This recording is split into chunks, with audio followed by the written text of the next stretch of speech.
Olá, meus queridos amigos do Trica Show. Depois de um episódio triste, né? Que foi o 14, frustrante, que a gente falou Bastante da triste. eliminação, que a gente falou da eliminação para o Mirassol.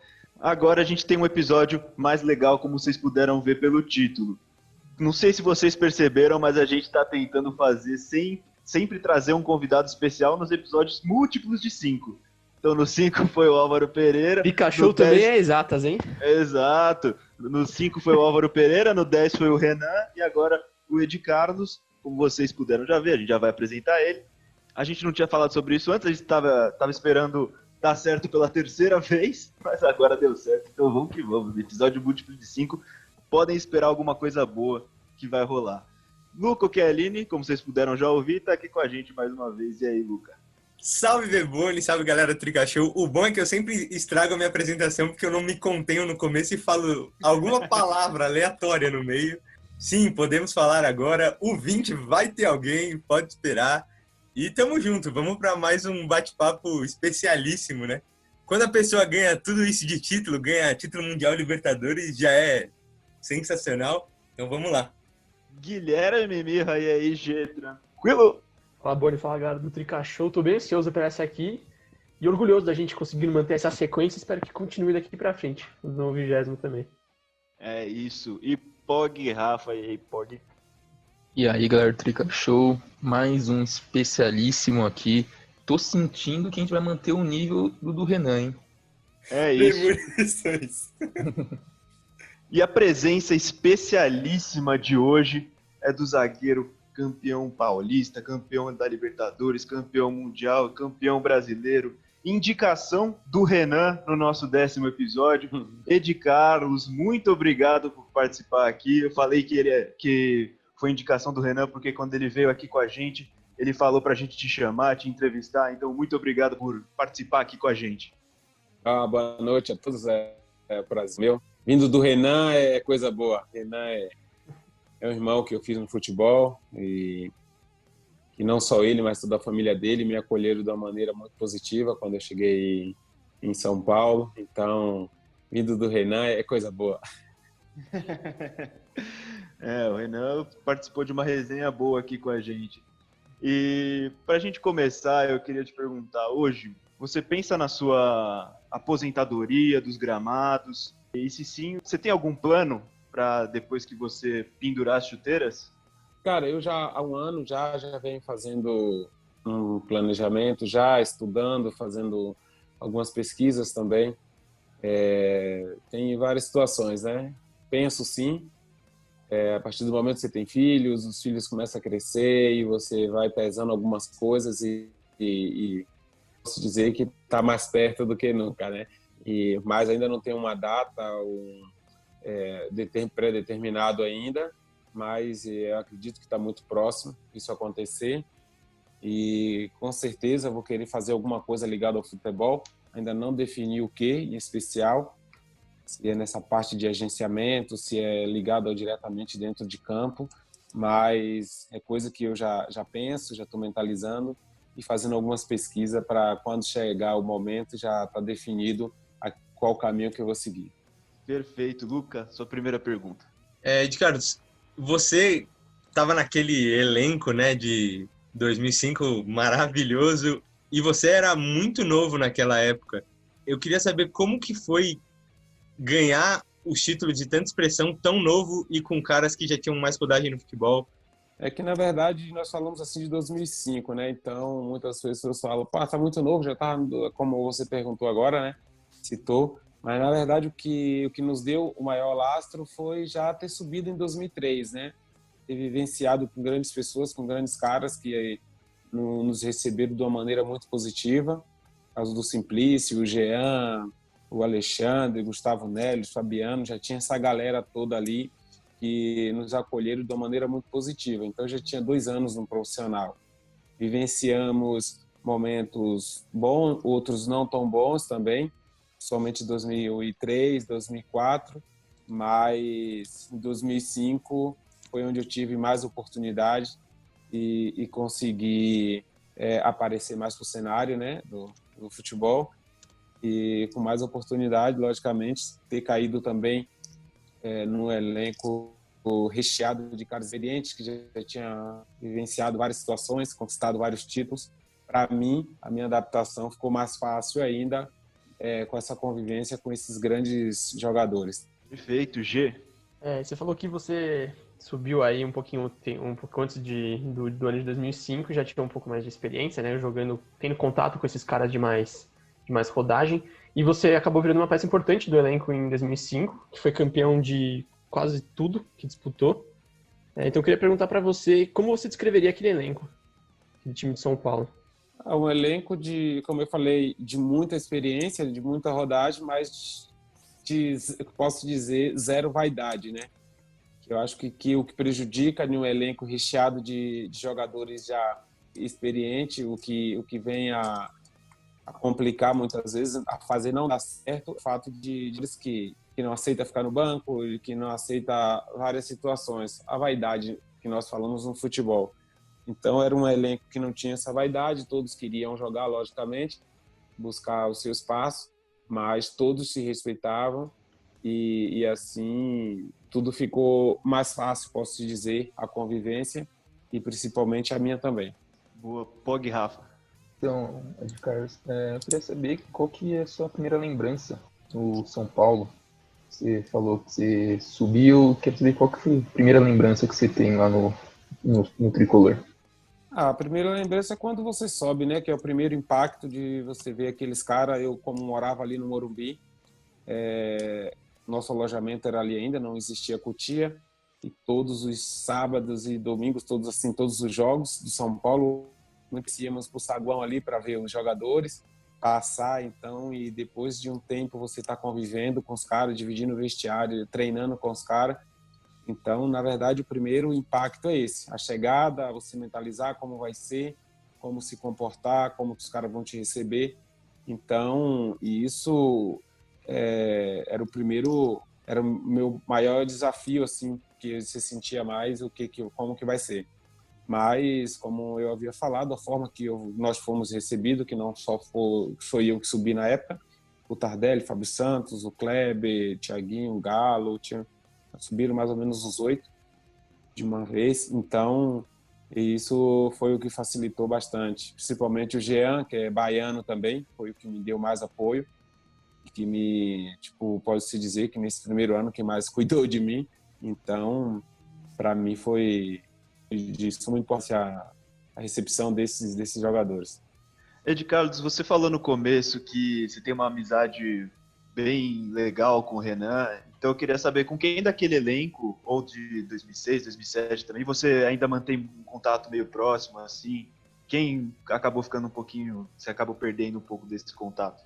Cara, na verdade, em especial esses 2005, ele era tão legal, era tão leve que, nós temos o grupo, né? Só a galera de 2005. Então, eu participo do grupo, então a interação é diária praticamente, a galera. Então, todos ali de 2005 tá no grupo, mas em especial é o Fábio Santos e o Renan, assim, são meus irmãos mesmo, assim, que eu levo para toda a vida, independente do futebol. Mas o resto da galera, assim, do elenco de 2005, a geral, o Luizão, a Luiz, o Rogério, todos estão no Bosco, geral. Então, a galera toda está no grupo. Júnior, Mineiro, Josué. Então, a gente está sempre falando, sempre conversando. E isso é bacana, isso é sinônimo do que realmente não era só simplesmente aquele ano. E sim, ficou uma amizade para toda a vida. Ah, que da hora. Luca, vai.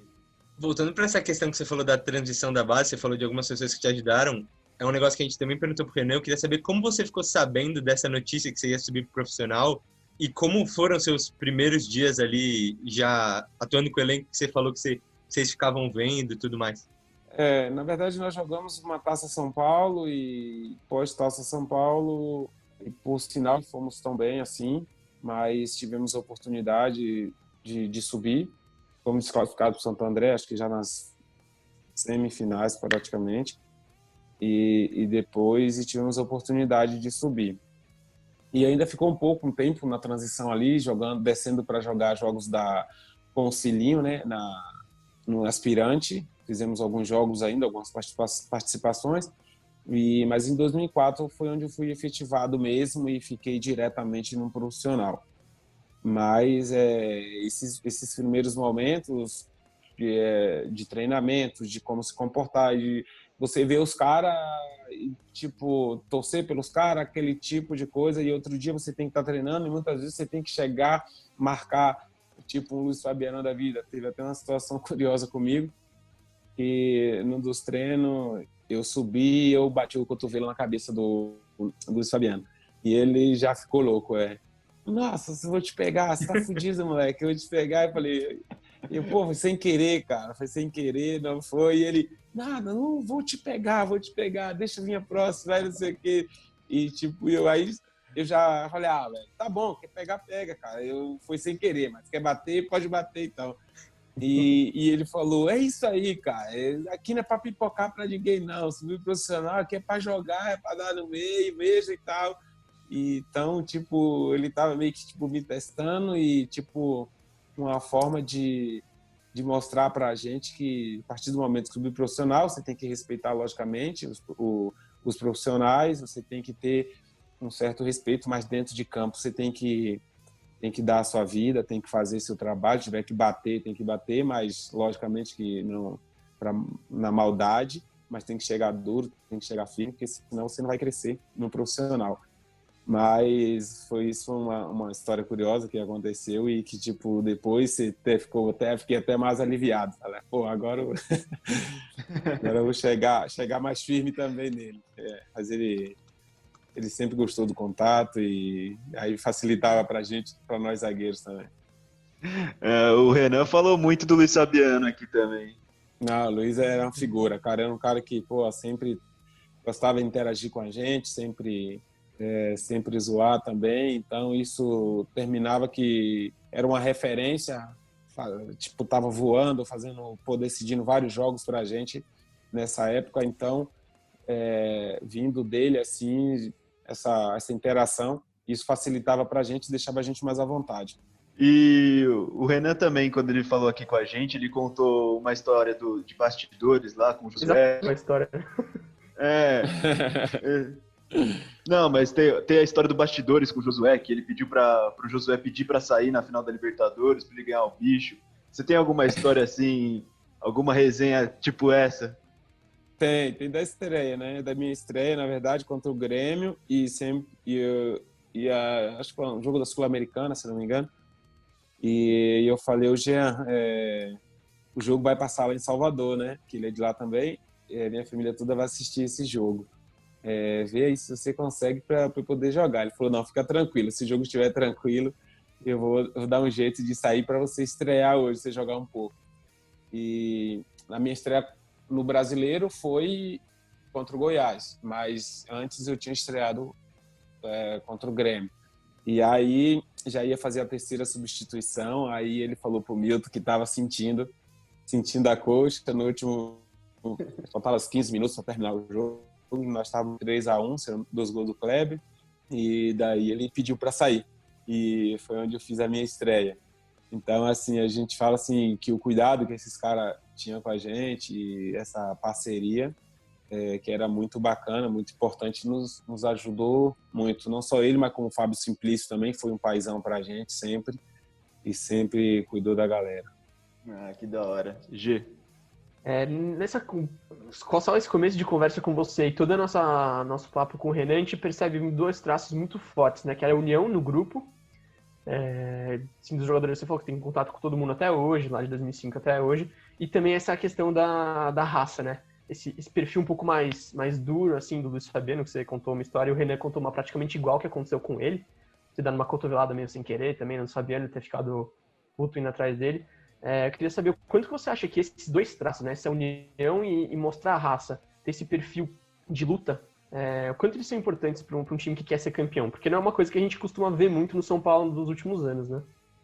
Cara, porque na verdade futebol é um jogo de contato e eu acho que quando você tem pelo menos 2, 3 atletas, né, com esse espírito, isso consegue passar para o restante do elenco e entender, porque não é ser violento, mas entender que o peso da camisa, a tradição, o que representa essa camisa, que é um clube que é visto pelo mundo inteiro, né, cara? Não só pelo Brasil, pelo mundo inteiro. Então, todo mundo quer sempre ver. O São Paulo vai jogar, todo mundo quer ver, seja ele quem torce para o São Paulo ou não.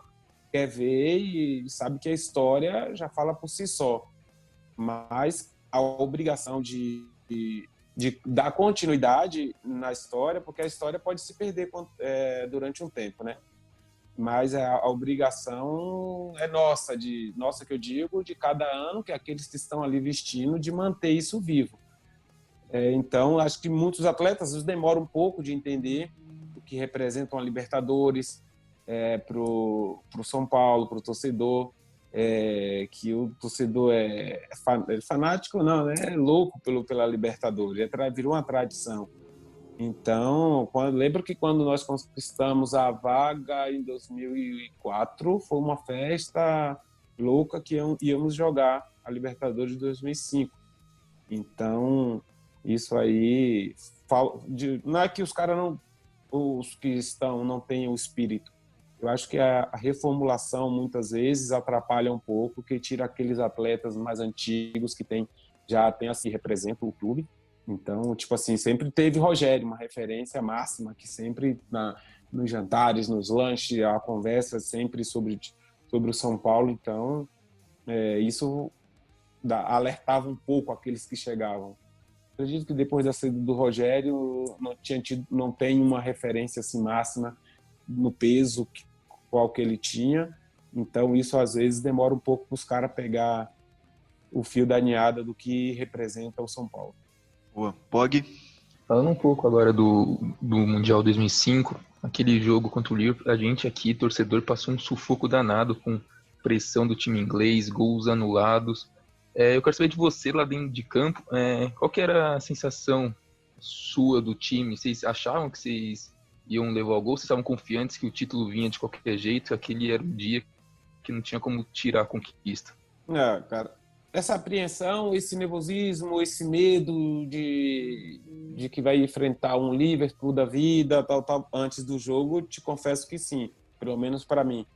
Para outros jogadores que já tinham jogado em outras competições, talvez menos, mas para mim sim.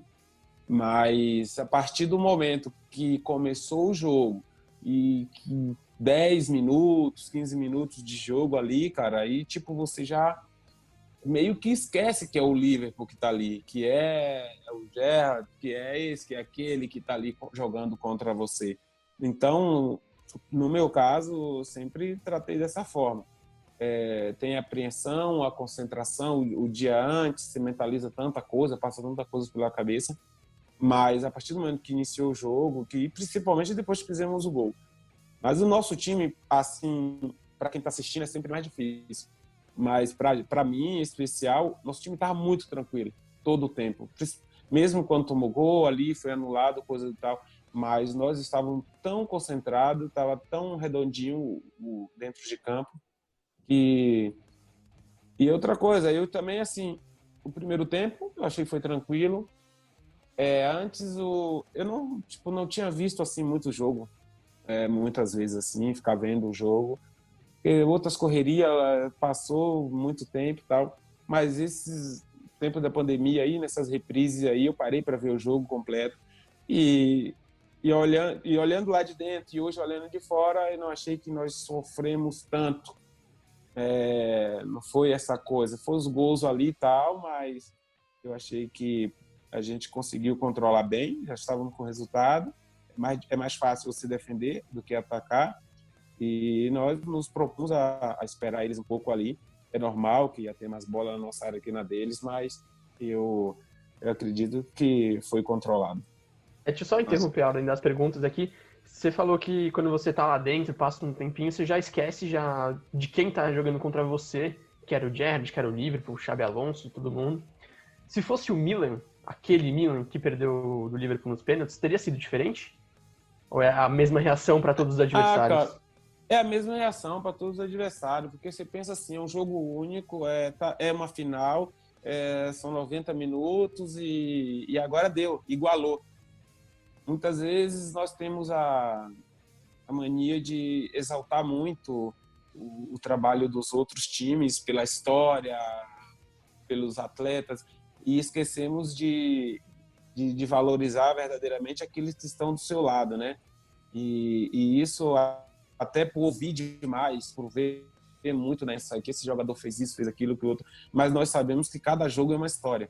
Se nós jogássemos 5 finais seguidas contra o Liverpool, eu posso dizer para você, seria muito difícil, uma melhor de 3, isso é muito complicado, lógico. Mas se tratando de um jogo só em especial, tudo pode passar, como já se passou muito com a gente próprio, trazendo para o nosso mundo, o Campeonato Brasileiro, tal, de a gente pegar times que nós acharmos assim, muito difícil, a gente vai perder esse jogo, não tem, e começar o jogo e ficar duro, ficar trocado e a gente empatar e perder. Então nós sabemos que isso pode se passar, como também nós podíamos. E também a confiança que nós tínhamos, né? O ano nosso foi muito perfeito, foi muito bacana. Então isso nos deu muita confiança, e o trabalho que o Paulo fazia com a gente era muito bom. Então a confiança era muito grande que nós podíamos chegar lá e vencer. Eu vou passar um pouquinho para o jogo anterior ao Liverpool, a semifinal contra o Al-Ittihad. E eu já vi o Rogério Ceni falando que a pressão de passar pelo Al-Ittihad era maior até do que de ganhar do Liverpool, porque tinha obrigação de chegar na final, né? Que era a primeira vez que aquele formato era disputado. Então eu quero saber se realmente para vocês era uma pressão maior de passar pelo Al-Ittihad.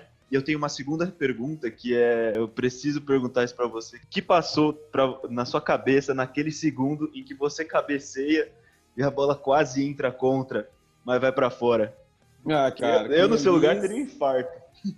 Não, principalmente se tratando de um Mundial, você pede, se agradece a Deus muito, né, por ter te dado esse livramento, que nós sabemos que pode acontecer, mas... O que acontece para um zagueiro, né? É normal para um zagueiro estar lá, bola aérea, às vezes pega errado e entra. A intenção é sempre tirar, mas isso pode passar. Mas ainda bem que no momento certo não aconteceu. E a outra pergunta, assim, a obrigação era nossa, e eu acho que nós sofremos até mais por esse aspecto de termos achado, eu em especial por Al-Ittihad, um time da Arábia Saudita, tal, vai ser um jogo mundial, vai ser jogo difícil, tal. Mas não esperava tanto. Esperava que seria um jogo mais tranquilo para a gente, pela qualidade técnica que nós temos e por tudo que nós já tínhamos feito durante o ano. Mas foi bom, foi positivo, que isso aí nos alertou ainda mais para o jogo contra o Liverpool, e nós entramos mais ligados e mais concentrados. Luca, faz a pergunta. Eu queria saber 2 coisas. Você falou vários nomes, tanto de zaga quanto outros. Eu queria saber com quem você mais se deu bem, você mais acha que encaixou na zaga de São Paulo. E aproveitando que você falou do Mundial, eu queria saber aquela sua história da medalha que você quase perdeu. Foi uma brincadeira. Meu sogro, nós ganhamos o Mundial, eu voltei, e meu sogro é de Minas. E eu fui para Minas, né, que todo ano eu passo as férias com ele lá. E eu estava há uns 2 anos já com minha esposa, noivo já, tudo. Mas eu levei para ele ver, para mostrar para eles a medalha, e ele entendeu que eu tinha levado e dei para ele, né? E no exato momento que eu falei, seu Zé, aqui é a medalha que eu trouxe para vocês verem. Ele entendeu que eu trouxe para dar para ele. E ele já foi falando para minha sogra, e o pessoal, aqui é a medalha que o Ed Carlos trouxe, me deu para mim e tal, não sei o quê. Então eu já dei um frio na barriga, eu falei, cara, tô chegando agora na família, como que eu vou dar um jeito de reverter essa situação? Aí daí já chamei minha esposa de canto, falei, dá um jeito aí, seu pai entendeu errado, espera ele dormir aí, pega essa medalha que eu preciso levar de volta, você não pode ficar aqui não, pai, tá doido? Não sei mais eu não sei nem quem mais vai conseguir ganhar uma dessa, que dirás eu. E aí, ele depois, minha esposa, não, ele tem que levar, porque ele tem que mostrar para a família dele. Então, e aí conseguimos reverter a situação, mas hoje com mais intimidade, falou, seu Zé, tá louco? Você entendeu que eu vou te dar minha medalha? Você tá maluco? Esse sufoco foi maior que os jogos da Mundial, hein? Ah, com certeza, tá louco. O jogo é mais sufoco para quem assiste. Para quem joga depois que começa, como eu falei, já era. Medalha conquistada com tanto suor vai fácil assim, está louco. Não, tá louco. Tão Sogrão longe ainda. buscar, pô. É. Não dá. Vai, G, pergunta. A gente falou tanto de pressão, assim, você falando que dentro de campo é menos do que para quem assiste, mas depois de ter conquistado o Paulista, a Libertadores, depois do Mundial em 2005, acho que ninguém imaginava direito o São Paulo construir essa dinastia aí de 3 anos, porque já tinha conquistado, ganhando quase tudo em 2005. Tinha uma pressão um pouco maior, depois de ter conquistado o Mundial, entrando em 2006, para conquistar mais títulos? Cara, na verdade, essa pressão, se tratando de São Paulo, sempre existe pressão. Todos os campeonatos que começa, tipo, é uma pressão muito grande, porque pela grandeza do São Paulo, como eu havia falado, pela história, ali mundial, já tinha sido campeão 2 vezes, então fica sempre aquela pressão, o jogador precisa, tipo, tem que ganhar o tri e tal. Então essa pressão vai. E durante um tempo, o São Paulo ficou muito focado em Libertadores, e deixou um pouco de lado o brasileiro, meio que. E aí focava tanto na Libertadores, às vezes não conseguia o título da Libertadores, aí já deixava cair no brasileiro e não conseguia. Então, mas eu atribuo isso também às contratações, né? O São Paulo sempre contratou muito bem na nossa época, era bem pontuais nas contratações e chegava atletas assim que dava o respaldo, né? Porque, na verdade, mudou bastante de 2005 para 2006. Saíram bastante jogadores. Mas ficou a espinha dorsal ali e chegaram atletas assim com capacidade, que deram conta do recado e conseguiram aí essa sequência, né? Até treinador também, como o Muricy, e chegou e também deu essa sequência e conseguimos dar essa sequência aí nos títulos. Mas a pressão sempre existe, porque quem chega fala, pô, os caras ganharam ali o Mundial, ganharam o Libertadores, aí foram vice-Libertadores de novo. Então, a galera a gente precisa também fazer por merecer para conquistar alguma coisa positiva e deixar o nome na história do clube. Isso aumenta um pouco também a vontade dos adversários, né? De jogar contra um time que já conquistou tanto, né? O time é ser batido, né? Todo mundo, não, é o São Paulo. Que é como eu te falo, automaticamente, o São Paulo tá aqui, tipo, todo mundo, os que vão jogar contra, é o momento de aparecer também, vencer e aparecer, e também automaticamente pensa em buscar o espaço no próprio São Paulo. Então, ir bem, fazer um campeonato bom e jogar bem no São Paulo para poder ser contratado pelo São Paulo. Todo mundo quer jogar no São Paulo. Então, tipo assim, eu defendendo o meu e outros querendo tomar o lugar, o espaço. Então, é assim que é. Perfeito. Pog? No começo, Edgar, você falou um pouco já sobre a aposentadoria. Eu queria saber agora como é que tá o seu plano futuro na carreira. Você já tem contato com algum time? Saiu mesmo do Juventude? Como é que tá esse seu planejamento futuro no futebol? Cara, eu tenho contrato aqui no Juventude até novembro. Devido à pandemia, tá havendo alguns ajustes, algumas coisas, estamos conversando. O fato de dar continuidade ou não. Mas o meu futuro, na verdade, é esse. Eu tenho feito alguns cursos, tenho contactado algumas pessoas ligadas ao futebol, treinadores que eu passei, joguei, que eu admirei o trabalho, coisa do tipo, e fazendo uns estudos, como eu te comentei com vocês, para depois chegar aí, sei lá, no final do ano, definir se eu dou sequência, mais um ano no futebol, ou se eu já vou partir para alguma sequência com algum dos clubes que eu passei, fazer alguns estágios e isso aí. Mas por enquanto é o foco aqui até novembro e depois definir 100% o que eu vou fazer. Para iniciar nossa última rodada de perguntas aqui, eu tenho uma de um grande amigo meu, Rafael Capelato, e é sobre a polêmica que o Arboleda se envolveu no final do ano com a camisa do Palmeiras. Você, como um zagueiro que fez muita história com a camisa do São Paulo, como que você enxerga um episódio desses? Você acha que também o São Paulo tomou a decisão correta de passar uns panos quentes e deixar meio quieto? E também ele jogou em rivais, né? Então Cara, eu acredito, assim, que tem determinado momento que o cara... Tem atletas também, né? Que ele não entendeu a maldade da coisa. Por isso que eu te falo, principalmente o cara quando vem de fora, estrangeiro, é difícil o cara entender, demora um pouco entender como funciona a rivalidade de um São Paulo-Palmeiras, de um São Paulo-Corinthians, ou de Palmeiras-Corinthians, tipo vice-versa. Então, meio que não... Demora, ouve falar que é brigado, que é aquela coisa toda, tem a rivalidade, mas...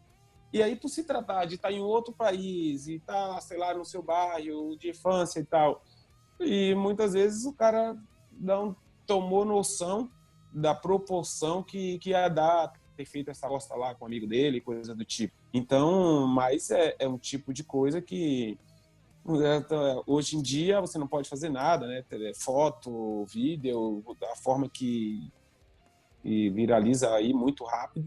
Então, eu acho que partiu mais da falta de experiência e da parte dele, e inocência também um pouco, de ter feito isso, mais do que eu acredito que por ele estar aí tanto tempo assim já no São Paulo aí, acredito que ele não iria fazer uma situação dessa por maldade. Eu atribuo isso a mais a falta de experiência e a inocência também, e de não entender verdadeiramente o que representa essa rivalidade de um São Paulo e Palmeiras. Certo. Luca? Então, você, durante esse período de glória de São Paulo, teve muita gente que ficou 6 meses, ficou 1 ano. Você ficou de 2003 até 2007, né? Foi um período longo. E aí eu queria saber se tem alguém que você...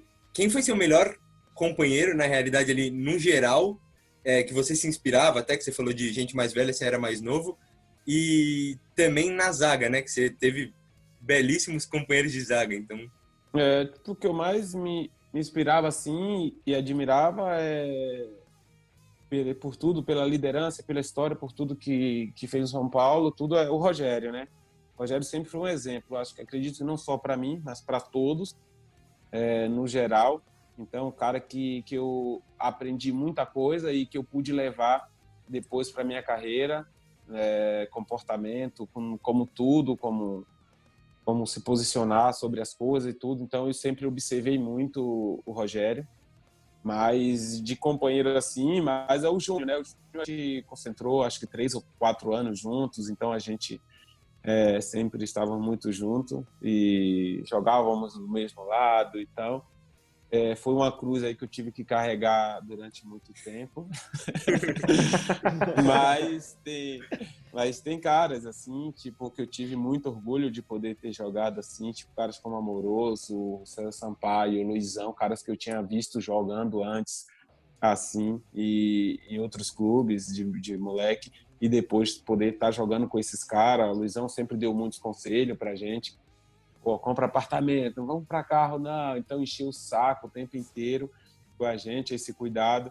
Então, essa galera, até sinto o Luizão não ter continuado e não ter participado com a gente aí no Mundial, porque era um cara muito querido no grupo e que pós-Libertadores ele saiu.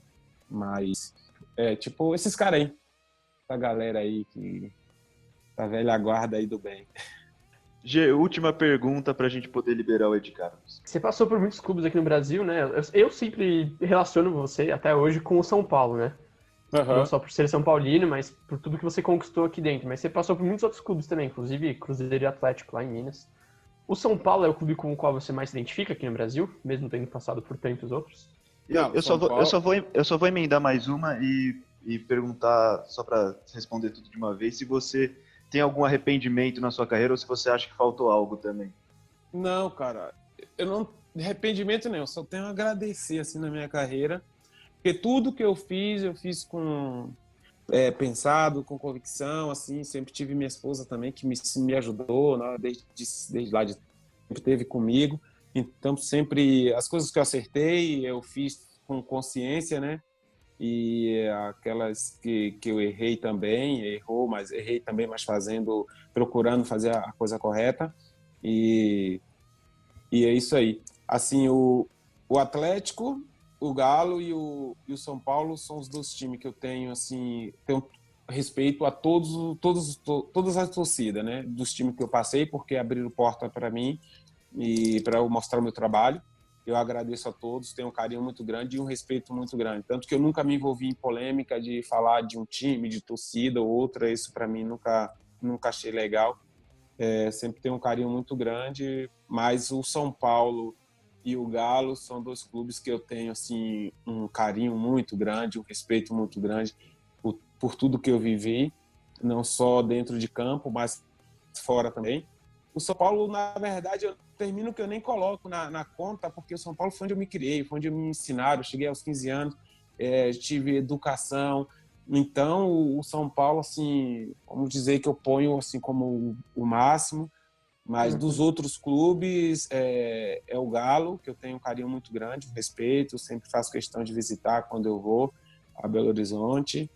E o carinho pelo São Paulo não é só carinho, né? É gratidão, vai além da pergunta que você perguntou, porque é como um pai para mim. Tive treinadores de juvenil, Lucas Neto, Bruno Petri, Visoli, Cilinho e o Pita, passei por a mão desses caras aí que cuidava da gente como filho. Treinador ia 15 na escola, saber como a gente estava, então isso aí vai além de clube, o São Paulo, para mim. Seu sogro é atleticano? Meu sogro, ele fala que ele é de Carlos Futebol Clube, porque quando eu comecei a ir na casa dele, foi em 2003, né? É em 2003 que eu conheci minha esposa e daí para lá ele não era muito ligado a futebol. Então, tempos onde eu tava, ele corria, ele tipo torcedor. Então ele falava, eu sou de Carlos Futebol Clube, onde tiver eu torço. Legal. Oi, de Carlos, antes da gente se despedir, assim como eu fiz com o Renan, eu gostaria de pedir para você indicar 2 nomes para a gente poder trazer aqui, porque a cada 5 a gente faz com um convidado especial, né? E a gente fez com o Álvaro Pereira, com o Renan, e aí eu queria que você indicasse um da sua época e um que não é da sua época do São Paulo. Um que é da minha época... O Jean, zagueiro, ele é um cara que tem um carinho muito grande. Teria o Jean e teria o Fábio, da minha época, os dois, né? O Jean tem um carinho muito grande pelo São Paulo, mesmo depois de ter saído, ter jogado em time rivais também, mas foi que iniciou também aí no São Paulo e tem um carinho muito especial pelo São Paulo. Ele sempre fala com muito carinho de tudo que ele vivenciou aí. E que eu não da minha época, eu saí em 2006... o Washington, cara, Coração Valente, o cara aí, eu joguei legal com ele no Fluminense depois do São Paulo, e ele teve uma participação boa, bacana aí, você podia ir trocar um papo com ele. Tentaremos. Com certeza. Edi Carlos, não tenho palavras para te agradecer, é sempre uma honra a gente conversar com alguém que vestiu a nossa camisa com tanto respeito, com tanta vontade, e que fez história no clube que a gente torce. Então, muito obrigado por participar aqui com a gente. Nada, cara, eu que agradeço, principalmente para falar do São Paulo, tudo ligado ao São Paulo, pode ter certeza que o carinho é muito grande. Sempre que eu puder, vou estar assim participando, seja em qualquer outra situação, porque é o mínimo que a gente pode fazer de tudo que nós recebemos desse clube tão querido aí por todos. Sensacional, muito obrigado, viu? Valeu, cara. E essa foi a resenha espetacular com o Edi Carlos, mais uma conversa sensacional. E obrigado mais uma vez, Luco Chialini, 100% presente. Valeu, Beboni, resenha espetacular, até as palavras se misturaram aqui. Não consigo não estar, né? Nós está na parceria aí já há 15, que venham muitos mais. Foi fantástico. E teve mais indicação, né? Então a gente falou lá no começo sobre o 20º ter nomes. Vamos ter nome de peso, se tudo der certo. Vamos aguardar. Vai dar certo, vai dar tudo certo. E mais uma vez, obrigado, Gemira. Valeu, Boni. Valeu, rapaziada. Um agradecimento ao Edi Carlos também. Papo sensacional. E acho que vale dizer também que o nosso próximo convidado, se tudo der certo, tem um coração grande, né?